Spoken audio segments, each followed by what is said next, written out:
Some bad news to report today.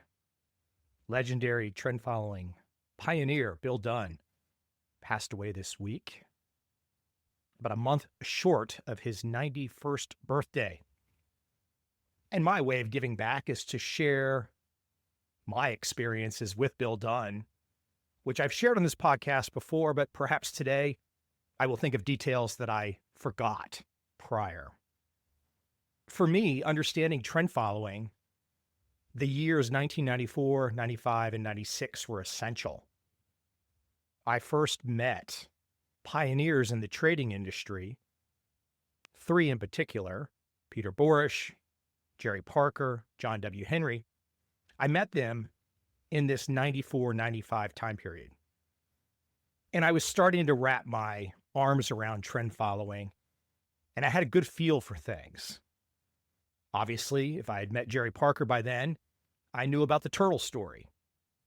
I knew a lot about the turtle story. And with Peter Borish, I now knew about Paul Tudor Jones, as Peter was number two to Paul at his firm. Peter famously featured in the film Trader, which if you have not seen, please see. And a brief meeting with John W. Henry shortly after he was on the other side of the Barings Bank trade. So I'm navigating this world.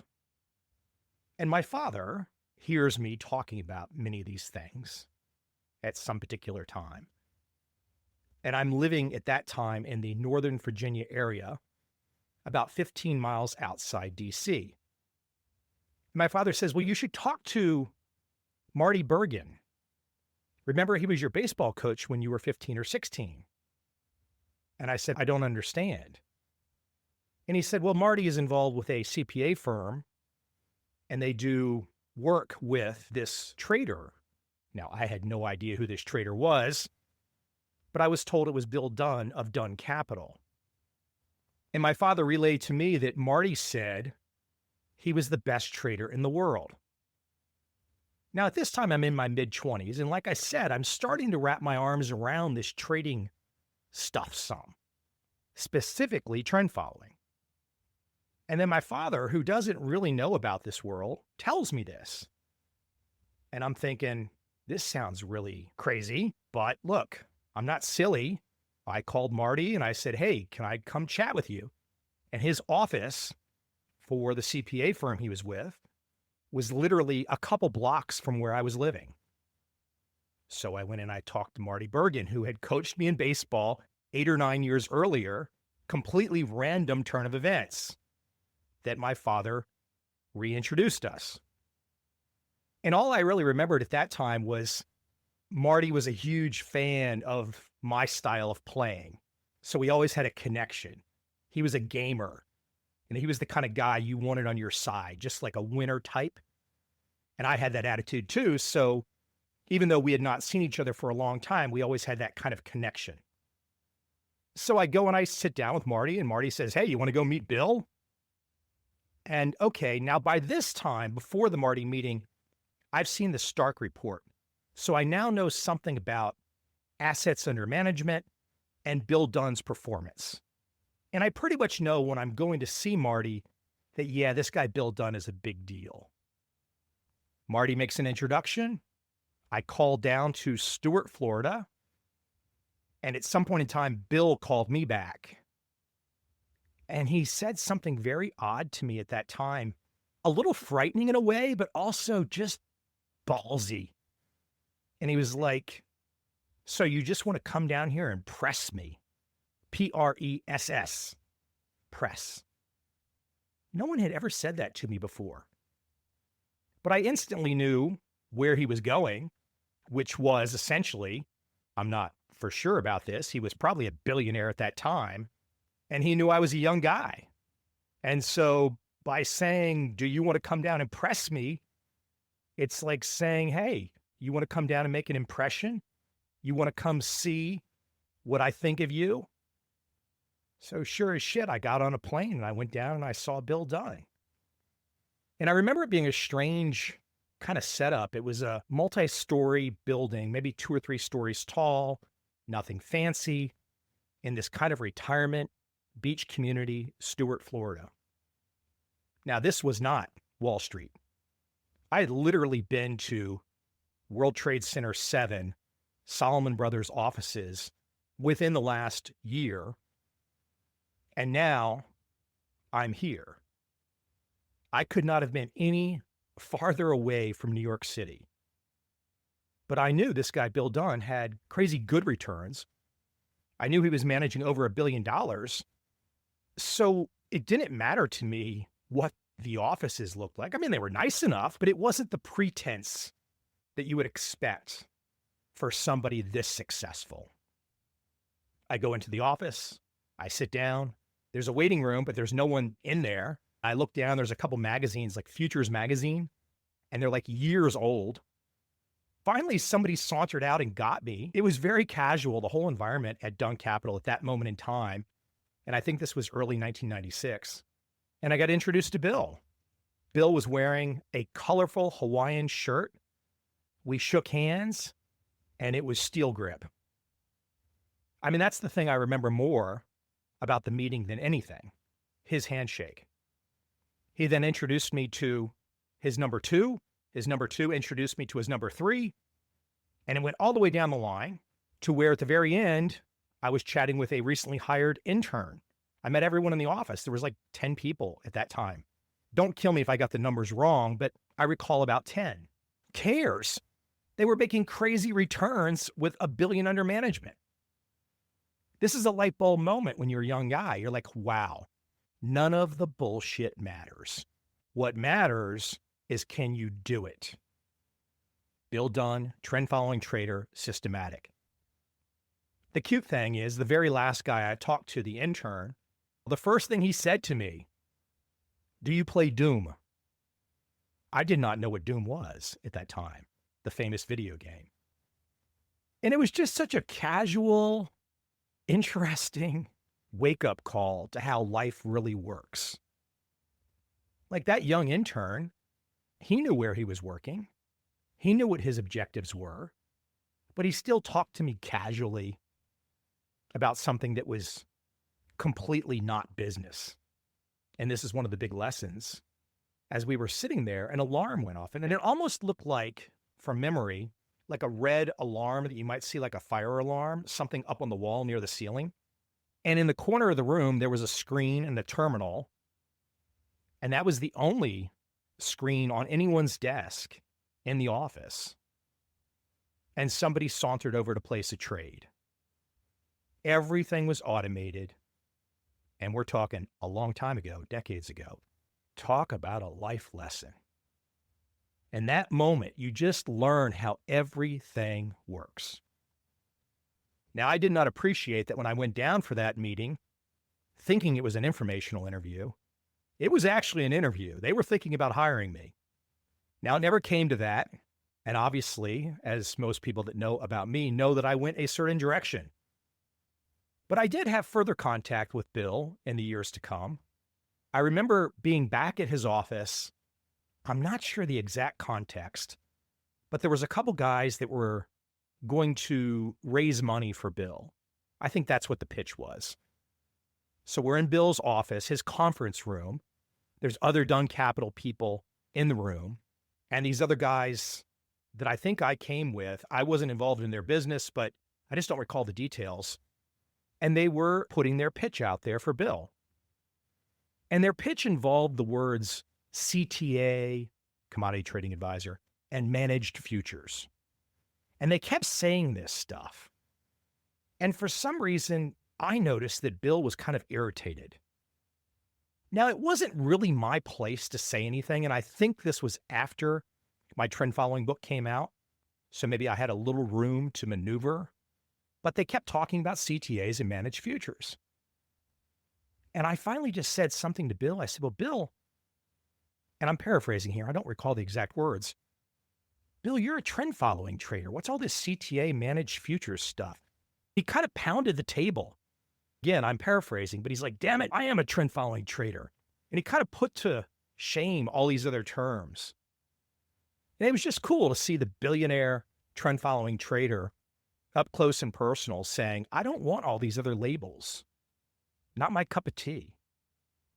Now, in the years to come, Marty Bergen joined Dunn Capital, rose the ranks, and eventually when the succession plan happened, Marty was the guy. And he's the guy today. He's the owner CEO of Dunn Capital. So he is the one carrying on the legacy of Bill Dunn. Now, there are so many different paths that I went down to assemble what I assembled. And let's be perfectly clear, if I did not stumble into this trend following world, if I did not pull on a string, there is no way, no how, so many of the insights that I've put out in books would have ever been out in the public discourse. It would have all remained hidden. Nobody was going to talk about John W. Henry being on the other side of Barings Bank. Nobody was going to tell the complete turtle trader story. Absolutely no one. It wasn't coming. I was the outsider. And as an outsider, if I was able to do good work, I would get respect. And that's what happened. Now, I'm sure there's some people that did not like me shining the light on trend following. Dunn Capital was not that operation. They've always been kind to me. Many from Dunn Capital have appeared on my podcast. I'm sure indirectly or directly, many people have bought my books via Dunn Capital's recommendation, via Bill's recommendation, via Marty's recommendation, via James' recommendation, all down at Dunn Capital. So I always will feel a certain debt to Marty, to Bill, and to all the people at Dunn Capital that shared an education with me. I mean, they did not sit down and show me their code, but they showed me everything else. And that was the important stuff. Because if you got a little moxie about yourself, you're going to figure out a trend following system. You're going to reverse engineer Dunn Capital or Mulvaney Capital or Winton Capital. If you really want to, you're going to reverse engineer it. But the thing that I got from those guys, led by Bill, was the confidence. This is how it's done. And only so many people ever saw that. Now, maybe today you're in your 20s or your 30s or your 40s, and these stories sound old to you. Now, that would be your first mistake. Because I got to tell you, and I've said it on this podcast, if you reverse engineer that 50-year track record from Dunn Capital, that is absolutely more valuable than anything you could ever take in a finance program, an MBA program, etc. It's timeless, ladies and gentlemen. If you don't get this, you don't want to get this, okay, fine, whatever. But when the shit hits the fan, and in April 2025, maybe the shit is hitting the fan, but when the shit hits the fan, trend following is something you want to know. And if you go down the trend following path and you don't know about Bill Dunn and Dunn Capital and Marty Bergen, if you don't know about these people and you call yourself serious in terms of, I'm going to figure something out, well, you're not serious if you don't know. Now, don't send me some silly email and say, tell me, Mike. The information's out there. Hell, I've put most of it out there. It's up to you to read. It's up for you to digest. Now, let me be concrete, because I think Bill would appreciate this. Let me be concrete with a trend following lesson for my Mike Covel Bill Dunn Memorial. And I want to share two quick stories about two stocks, Nike and Moderna. Now, I'm not saying some one trend following trader was trading these two stocks alone as a trend following trader and caught the up and down action. That's not the point. The point is this. First, Nike. Nike, if you go look at the chart, a slow, gradual ramp up from the mid-90s until around 2021, up to 177 per share. This was the juggernaut, the unstoppable force for footwear and clothing. I wore Nike shoes from like age 11 or 10 into my 50s. 40 years of loyalty to Nike.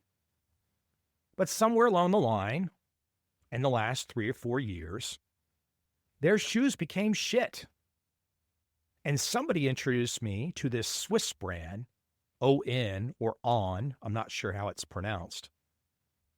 And now that's what I wear for all different forms of casual wear to exercise. Their shoes are fabulous.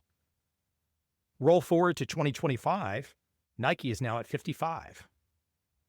From the low teens to 177 to 55.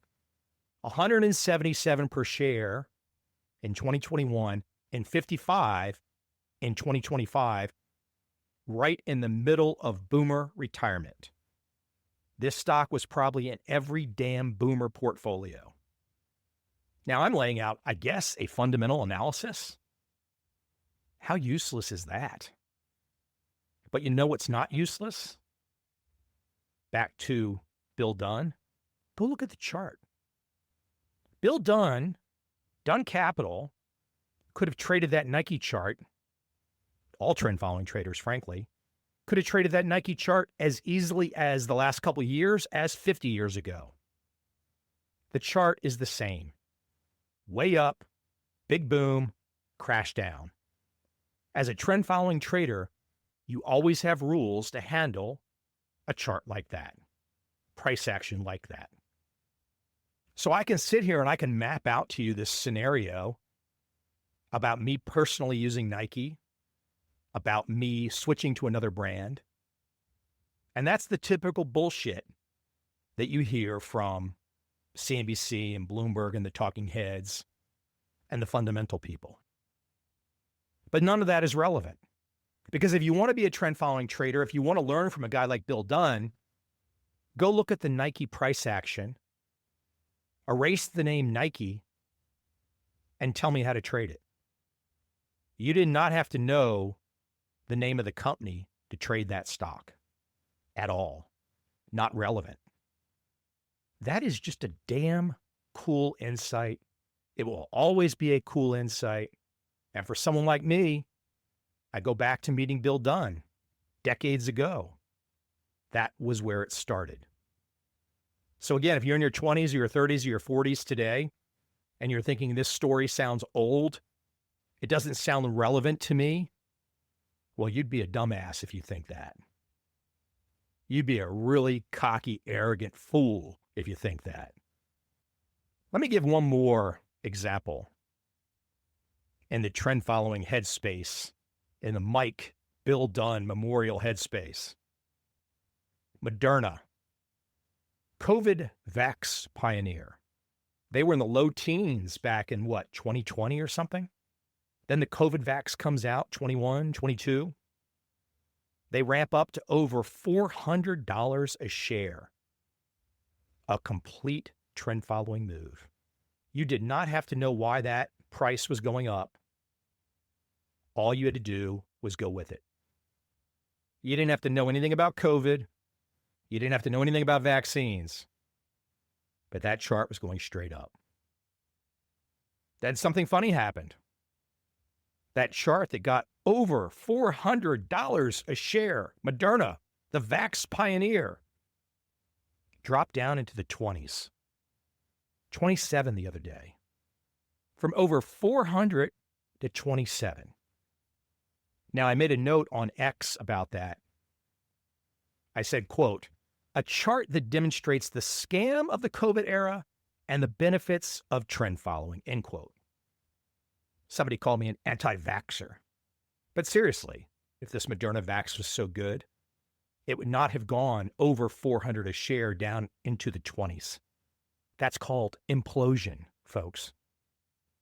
And I think it's fair, objectively, to say, gee, was this a scam? But here's the funny thing. Don't get preoccupied with thinking whether it was a scam or not. I mean, I think the COVID vaccine stuff was a scam. Generally speaking, yes. But what does my opinion matter? It doesn't matter. It doesn't matter at all. Go look at the Moderna chart and tell me a trend following technique that would not have traded the Moderna chart. So yes, I can have my opinions about Nike. I can have my opinions about Moderna. But if you look at those two charts, trend following is the best way to trade them. And what percentage of the population understand that today? Not many. And I'll give one third example, the tariff situation right now under Trump. I have no idea what's going to happen.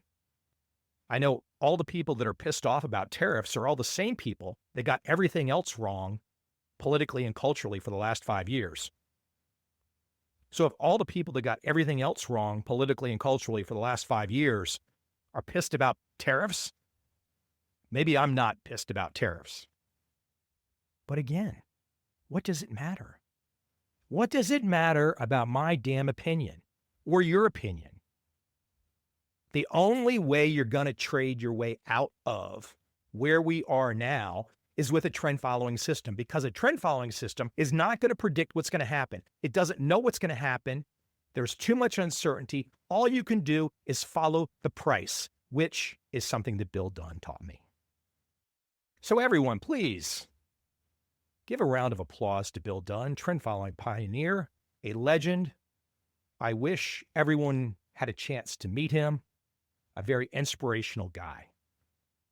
And especially if you're young, I promise you, if you go down the Bill Dunn path to truly understand what he did to make his money, $1 billion plus, you will absolutely send me a thank you note.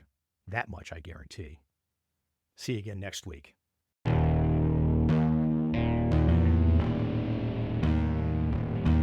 I see a time when those awake will understand how to make money in up, down, and surprise markets.